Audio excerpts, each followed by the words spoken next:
David calling us from Ohio. Hi, Dan. Hey, David. I'm not a conservative from Ohio. I did catch you when you was in Ohio there down in Delaware. Had a great time. Good. Wait, I can't wait to see you back and stuff. But, the other day, President Obama was talking that, if we would just deal with him, that he would even come and wash my car. I don't know if you've seen that on the news or whatever. But No, I haven't. But anyway, I had an idea where I would do something with him, and it's basically it would attack three things in our society and our government, our problems, but it would have to deal with green energy, health care. It would make everyone healthier, and then it would also put the ethic back into work when you're on welfare and stuff. But if the government would make a bicycle with an alternator on it, and they deliver that bicycle to the house of anyone that's on the government dole, they could basically, plug it in to the grid, and then also plug it into the internet, and so they'd get paid for how much electricity they made. So, it would make clean, green energy. You'd be getting exercise.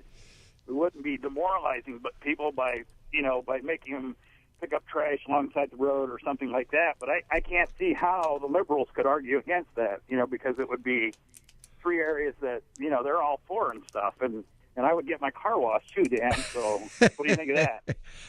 I love it.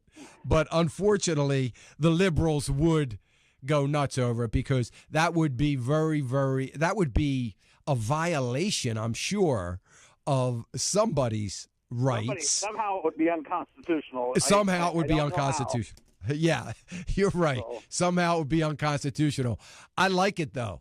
I like it. Great idea, and be tough to argue with for all those green energy folks. And you know what? It's better than algae. I mean, algae is going to take years. I mean, this is something we can do right away. Good plan, David. I like it. Thanks for weighing in with us. It is just, you say those kinds of things with tongue in cheek, but hey, how can you argue with it? It's a great idea. We got to put a little bit of work back into the entitlement programs. Look, let me tell you something. By the way, it reminds me, they're going to be thinking of all kinds of ways in order to pay for their programs. And does anybody really believe, because if you do the math, you wouldn't believe this, that just the rich are going to pay for the programs? The rich, with 100% of their income, could not even support a third of the government as it exists today. Forget about adding all the other government programs and increasing the size of government, just as it exists today. Does it, this is what's so aggravating to me, that there are people that actually believe that these things they're getting for free are going to be free. It is going to drive more and more people. At some point in time, we turn into a culture like France, the lowest productivity rate in the world. I mean, because at one point in time, I'm guessing it was about 20 years ago, that the people in France finally came to the conclusion, wait a minute, let me understand this. Why do I want to walk out twice a day in the cold and rain and walk out to the barn to milk a cow when I can get the milk for free? As a matter of fact, I can get the milk without even working. I can get the milk without even walking. I can probably have it delivered to me. Is that where we're headed? I do believe that there is ideology in Washington that would like to head us in that direction. Anyway, let me go to Terry. Terry calling us from Texas, Plano, Texas, where we're going to be on October 23rd. Hey, Terry. Good morning, Dan. Kim and I are looking so forward to you coming to the Hope Center in Plano, Texas on the 23rd for one of your town hall meetings. Yep, I'm great. I'm glad to see you there. Make sure you introduce yourself. I will. Listen, I have a question, and my question is the Glass-Steagall Act that was repealed years ago. Would you be in favor of reinstating the Glass-Steagall Act, or is that even a possibility? And Dan, I'll hang up and I'll listen to your answer. God bless you. Great. Thank you, Terry. I sure appreciate that. Would I be in favor of it? Well, first of all, I guess you'd have to ask, would it ever happen again? And, you've got to ask your question on the Glass-Steagall Act was a banking act, by the way. For those of you who don't know, it was a banking act of 1930 or 30, what is it, Depression? 1932, somewhere in that neighborhood.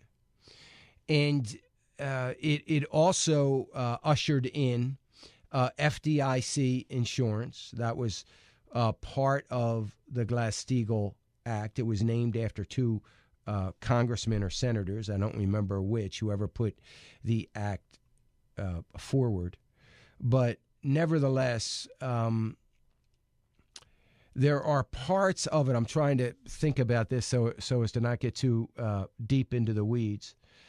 I would be in favor of it if I don't think it would happen, but I would be in favor of it. I think that one of the things that we need a good, solid regulation on the banking sector that separates some of the things. The Glass-Steagall Act, by the way, I think it was revoked by Clinton and changed.